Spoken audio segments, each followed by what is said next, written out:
গণতান্ত্রিক রাজনৈতিক অধিকার বঞ্চিত এইসব তরুণদের কেউ যদি জনগণের অধিকার প্রতিষ্ঠায় নতুন রাজনৈতিক দল গঠন করে, অবশ্যই বিএনপি সেই উদ্যোগকে স্বাগত জানায়।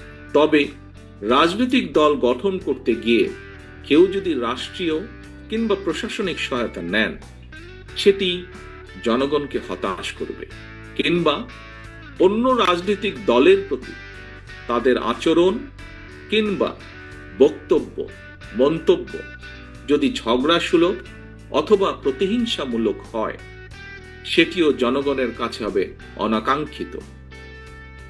অবশ্যই আজকের তরুণরাই আগামী বাংলাদেশ। অতীত থেকে বেরিয়ে এসে তারুণ্য নতুন পথ রচনা করবে, তবে কোনো প্রশ্নবিদ্ধ পথে নয়।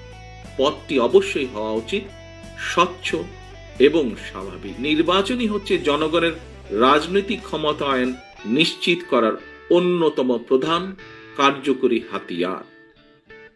নির্বাচন অনুষ্ঠান নিয়ে বিতর্ক সৃষ্টি করার অর্থ নিজেদের অজান্তেই পরাজিত পলাতক ফ্যাসিস্টদের অবস্থানকে শক্তিশালী করা।